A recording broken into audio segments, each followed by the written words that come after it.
Hi everyone, once again welcome back to my channel. I hope you people are doing good. So this video is a strategy video for 2024 aspirants. So generally every year UPSC announces exam date of UPSC prelims, mains and interview.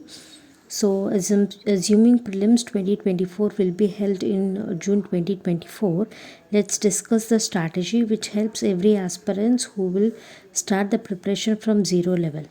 So the very first step in the preparation is to know the basic knowledge about the exam. That is, this exam is conducted in three stages. They are prelims, mains and interview. In prelims we have two objective type papers. One is GS paper 1, that is general studies paper 1, and the other one is general studies paper 2, and these two papers are for 200 marks each. And in general studies paper 1 we have current affairs, history, geography, polity, governance, economy, environment, science and technology. And in general studies paper 2 we have comprehension, English, reasoning and quantitative aptitude. So both these papers are of qualifying, and marks you get from these papers will not get counted, but they will help us to get selected for mains. And the cutoff for prelims is 95 to 100 marks, and for CSAT it is 33%, which is nothing but 66 marks. And if you get these marks, then they are enough and you will be qualified for mains. And now coming to mains, it is descriptive type paper, and we totally have 9 papers, and out of these 9 papers, 2 papers are qualifying papers and they both are language papers. And we have one essay paper which is of 250 marks, 4 GS papers, they are also of 250 marks each, and 2 optional papers of 250 marks each. And out of all these papers, 7 papers, that is these 4 GS papers and essay paper and 2 optional papers are very important, because all the marks will be counted, and if we qualify in this paper, that is if we reach a cutoff marks, then we will be selected for interview. So these 7 papers are important, and out of these 7 papers there are 3 papers, uh, there are 4 papers which are important. They are essay and GS paper 4, which is nothing but ethics, and 2 optionals. So these 4 papers are very important because they are the scoring subjects. So majorly aspirants will focus on these 4 papers. So it is highly recommended to finish the syllabus of these 4 papers. And as I told, if you get cutoff, if you reach the cutoff of mains, you will be eligible for interview. And this interview is of 275 marks, which tests our thinking ability, management skills and our overall behavior. So this interview is also important, and after getting marks in interview, your mains and interview marks will be calculated and you will be getting the rank. If you get the rank, based on that your posting will be done, and based on that your cadre will be decided. And now coming to the second step in the preparation, it is to build a strong foundation. That is, after understanding the exam pattern, we have to start our preparation with the NCRTs. So NCRTs reading is important. So here you may get doubt that most of the people will suggest us to analyze the previous year question papers and understand the syllabus before reading. But what I would tell is, if you don't know anything about the exam, you have to struggle to analyze the previous year question papers and syllabus. So what I would suggest is, first take one reading of NCRTs and understand what the subject is about. And then if you analyze the syllabus, you will understand at least 50% of the syllabus. So here I would tell is, in the second step, first go through one reading of NCRTs, and then if you analyze the syllabus, you will understand what the syllabus is telling and which part of NCRT you have to concentrate. And you will also understand which topic is coming under the syllabus of UPSC. So if you see here, this is the analysis of syllabus. So after reading NCRTs and after going to the previous year question papers I have made this, and if you want to analyze the syllabus and if you want to take help, you can take help from this syllabus. So these are the micro topics that I have made for each and every part of the syllabus.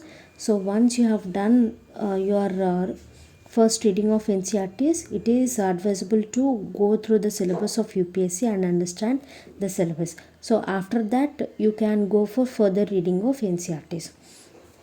So once you have done with the NCRTs and syllabus, the next step is to select an optional, and this optional selection should be done in a very smart way, because if you fail to select a right optional, then your whole exam will be in disaster. So it is advisable to select a good optional. So this optional choosing can be done in three ways. In the first way, you can choose optional based on your background.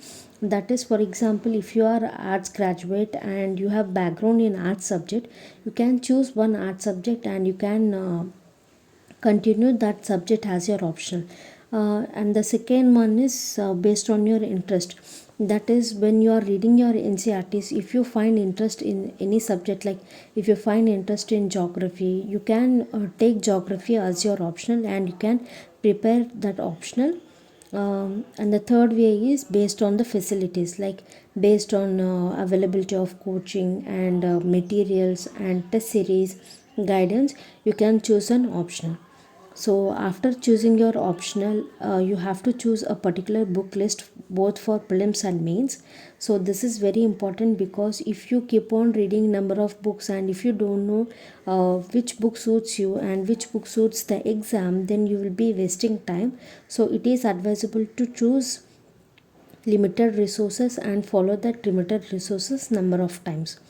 So I think it is very clear. First you have to understand the exam pattern, and then you have to build a foundation along with the syllabus analysis, and you have to choose your optional, and then after that you have to make a timetable. Like if you see here, I have started the timetable from December 2022. So I have given 3 months for December, January, February for NCRTs and analysis of syllabus and choosing optional. This is because in this 3 months we are going to build a strong foundation, and this NCRTs are also very helpful for us, because most of the subject can be covered from NCRTs. So when you are reading NCRTs, choose important NCRTs. Don't read every NCRT. There are nearly 45 to 50 NCRTs. Not all of them are important. So choose the NCRTs that are very important for exam. For example, if you take economy, in economy class 11th and 12th NCRTs are important. If you read 2 NCRTs, that is enough. And for history, old NCRTs have a chronological order. If you want to follow chronology, you can go for it. For polity, class 11th and 12th NCRTs are enough, and for geography from class 9 to class 12th NCRTs are enough. So in this way, choose NCRTs that are really important from UPSC perspective, and cover that NCRTs in this 3 months.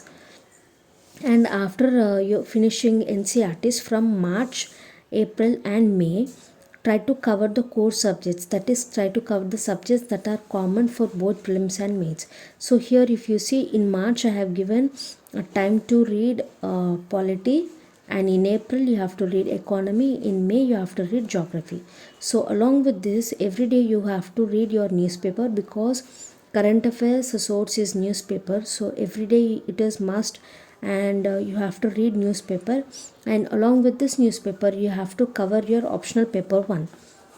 In June, it is advisable to finish your ethics and your optional paper 1 revision. So whatever optional you have covered till then, try to revise that optional, and after revision again continue with your optional. And in July I have given a time for history, that is modern history, and after that in August you can go through art and culture. and along with this you have to read your international relations, and in September you have to go through science and technology and environment, and this environment should be done only when you have completed your geography, so that you can understand the concept very easily. And from July to September you are supposed to start your optional paper 2 preparation, and along with this every day you have to read your newspaper. As I earlier told, newspaper is the source for current affairs. And after that in October you are going through internal security and disaster management, and in November whatever the subject you are left with you are going to cover that, or you can also revise your optional, or you can also go through previous year question papers. So this is the monthly schedule for each and every subject. And after November, from December, January and February, in these 3 months you have to concentrate on your mains answer writing. So in these 3 months every day you will be giving your mains answer writing, and you will practice essay, and you will practice ethics, and you will also go through optional previous year question papers. If possible, if you want to practice optional answer writing also, you can do that. So these 3 months are exclusively for answer writing, and once you are starting your answer writing practice, and once you have confident that you can write answer, then start making notes for each and every subject. This is because if you make notes before practicing answer writing, then you don't know how to make notes that is suitable for revision. So I would say after practicing answers, if you make notes, then you will understand how to make notes in order to revise for your answer writing practice. So this is the time, and this is the timetable for your 2024 preparation. And after February, March, April and May you will be giving your full attention to prelims. So I hope you have understood how to make a timetable for 2024. So if you have any doubt, you can ask me in the comment section below. If you want to know about how to choose optional, or how to read NCRTs, or how to decode the syllabus of UPSC, I have made all the videos on all these topics. So if you want, you can see my previous videos. I will give all the links in the description, so you can visit the videos. So if you have any doubts, you can ask me in the comment section below. I hope you have liked this video. If you like this video, please like, share and subscribe to my channel, and thanks for watching.